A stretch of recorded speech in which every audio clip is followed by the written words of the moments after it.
It all started at the moment when children began to disappear in our city. Incredibly, the children disappeared almost every day, and it was not possible to catch the maniac. He was like a shadow. He worked quickly, imperceptibly, maniac methodically. With the composure of a predator waiting for prey, he lured the guys into a trap and did something with them. But what?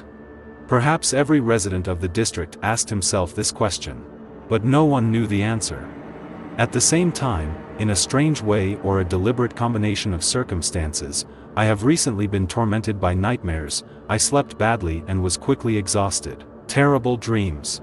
The terrible dreams I had caused indescribable fear and seemed to pour boiling water over me. I'd wake up in the middle of the night like a scared baby. But it wasn't the nightmare that woke me up that night. Someone broke my window. I jumped out of bed as if scalded and rushed to the window frame, but I could not catch the bully. It was empty outside, and only the kindergarten, motionless, immersed in the night darkness, mysteriously met me with frightening silence. This garden has long been an abandoned institution. I quickly looked at my watch. 3:45, and then in the dark I tried to make out the object with which the glass was broken, and for a moment I froze. It was not a stone, but a cobblestone. The size of a football. A whole ball. I couldn't believe my eyes right away, and my brain seemed to shut down, refusing to believe that someone could drop this boulder to the 6th floor. But the facts were on the face. The impossible has happened. And this impossible thing was happening to me in my apartment right now. The next evening, I was returning from work when I met a neighbor on the floor. She was standing in the grocery store and waiting for the seller to pack her purchases. I didn't look at her, but when she saw me, she smiled tightly and turned slightly pale. As if something had scared her. "Good evening. Are you probably from work?" She tried to look confident. "Greetings.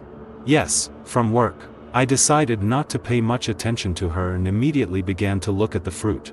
But she came up again and tried to talk to me. "Into your window.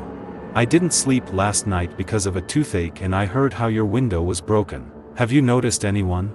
I turned to her and made a disgruntled primate, trying to show with all my appearance that talking to her now was most inappropriate. "No, I didn't notice anyone. And even if I had noticed, do you think it would have brought me back? I saw someone yesterday." She looked around nervously, as if afraid that someone would hear us. "Something black, twisted.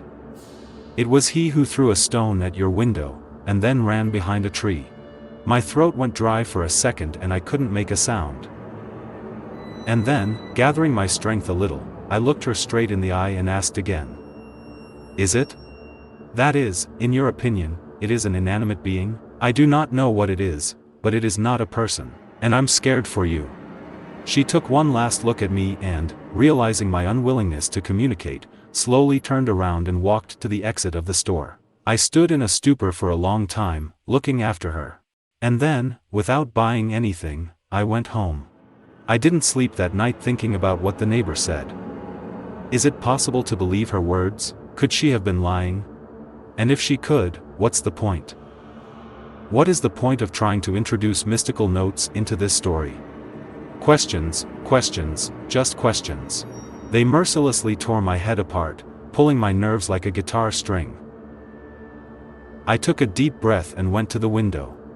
The master had already replaced the broken glass, and through it I began to look at the kindergarten. How ominous he seemed at that moment. Because of the trees growing around the perimeter, it was plunged into almost impenetrable darkness. In some cases, the moonlight still managed to break through the dense branches, and it slightly illuminated the crooked rusty swing and rotten poles. Suddenly I noticed some movement. Someone walked in the garden, past the old sandbox. Someone in a black robe, with a huge sword. Crooked. Out of fear, I jumped sharply away from the window. What was that? Who's there? Gathering my will into a fist, I went back to the window opening. Someone was digging there in the dark. At some point I realized, this creature was digging the ground. It was burying something. Some white bundles. Goosebumps ran over my skin. My legs were numb, my arms were limp, hanging along my body. And it was like I was lost. My consciousness was plunged into a complete fog. I moved away from the window and fell on the bed. What did I just see? What event did I witness? I couldn't sleep a wink that night. Moreover, I didn't dare to go to the window anymore. I didn't have the courage. The next day I decided to go to an abandoned kindergarten after work. It was already evening when I was returning home along a deserted street. The sun sank below the horizon, and the first twilight fell on the city. I reached the apartment, but I did not stay too long, but only quickly changed clothes and went to an abandoned kindergarten. I wanted to find the place that this creature was digging. But maybe it was some homeless person who was burying a dead dog. Fortunately for me, the garden gate turned out to be rusty and hung on its side, so it was not difficult to open it. I was finally inside. On an old abandoned site. Crooked swings and rotten poles also stood motionless in their places. And then there was the ill-fated sandbox. The smell here was terrible, and for a moment I even doubted the correctness of my action. And a minute later I noticed a bloodstain. It was still fresh. And I could have sworn that they left it quite recently. How terrible it was. My knees were shaking, beads of sweat were rolling down my back. But it was impossible to retreat. I began to dig the loose earth with my hands and a knife that I took at home. To make your work easier, I soon discovered that my hands were getting wet. In the semi-darkness, I did not immediately understand what was wrong, but then the realization hit my head painfully. My hands were up to the elbows in dark blood. I screamed. And if I saw myself from the outside, would think I was crazy. It was a wild, crazed scream, similar to the one that a falling man makes. A cry of despair and the realization that there may be corpses hidden underground. In this series of blows, I did not immediately notice that it had been dark for a long time. There was a rustle somewhere nearby. Someone was coming here. I spent the last of my strength to quickly crawl away into the bushes. Fear was taking hold of me. At some point, the outlines of a stranger began to be seen in the dark.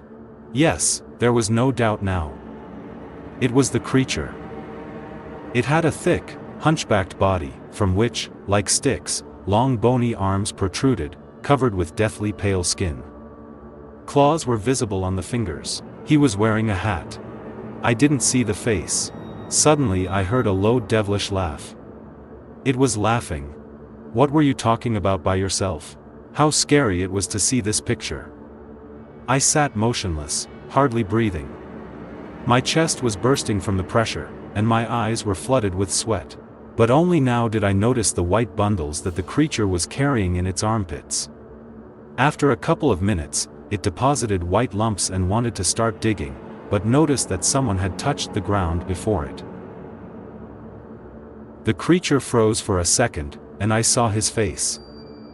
The face looked like a human, but it had one feature: wide, huge mouth with rotten teeth. It began to turn its head slowly, looking at every inch of the garden.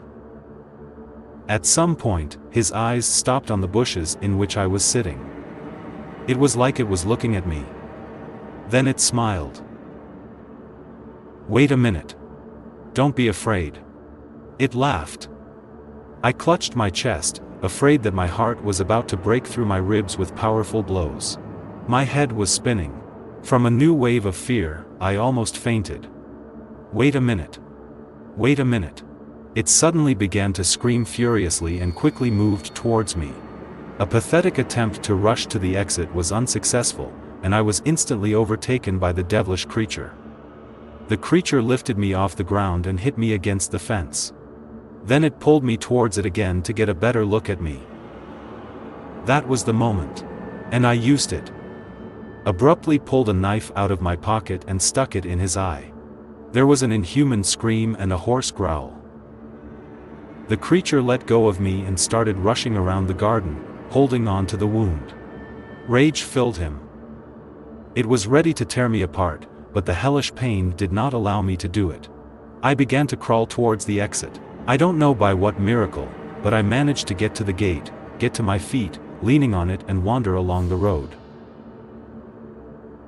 Then the police noticed me and put me in a car, took me to the police station.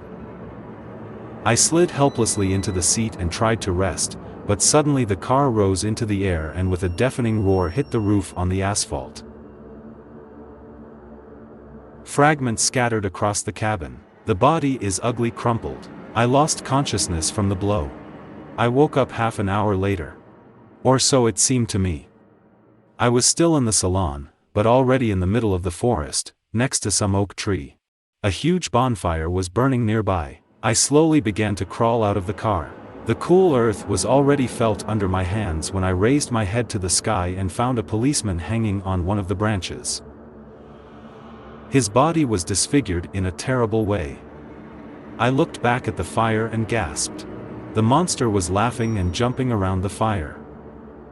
He had the body of a second police officer in his hands, and the creature was constantly biting off pieces of flesh. The situation turned out to be hopeless. I didn't have a gun. And quickly looking around the salon, I was convinced that there was nothing there either. I couldn't run because my leg was injured. And then an idea came to my mind. I searched the wrecked car and found the package. I found a lighter in the glove compartment. Then he quietly began pouring gasoline from the gas tank into the found package. The idea seemed quite acceptable, considering the delirium I was in. When I finished, I began to crawl away from the scene, but, as I expected, the monster saw me. It grabbed me and dragged me to the fire. I heard its joyful cries, heard it laughing and singing devilish songs. I managed to hit his ugly face with a filled bag. We managed to pour gasoline on him. It just snorted and showed its teeth. After a couple of seconds, there was a moment to get a lighter, but suddenly I was annoyed to find that it had fallen out of my pocket. That was the end. Death was inevitably approaching. The monster knocked me down next to the fire and, without hesitation, bit into my shoulder. A hellish pain shot through my arm, spreading throughout my body and causing me suffering. I screamed, tried to push him away, but it was all in vain. Then with my other hand I tried to get coal out of the fire. I almost reached it. The flames of the fire burned my palm. But, screaming and overcoming the pain, almost losing consciousness, I abruptly grabbed a coal and immediately threw it in his face. His pale skin flushed, blistered. The creature howled. His voice was saturated with the blackest ferocity. It tore its face with its own claws, tore off the charred skin, and at some point it fell down. This ugly body lay motionless, and the head was slowly twitching. It was dead. And I couldn't help but rejoice, not to talk. His body itched, and blood oozed from his shoulder. I felt like I was losing consciousness, as it slowly darkened in my eyes and as I was falling into an unknown depth. I was dying. It's the taste of death, indescribable. I could feel it in my mouth. Literally permeated my entire body. And I looked at the night sky and was surprised by the splendor and beauty of the stars. As before, I could not notice it. Why haven't I admired this before? Now I was ready to look at them forever. But it was too late. I could feel my heartbeat fading in my chest with every second. I slowly closed my eyes. Darkness and cold enveloped me.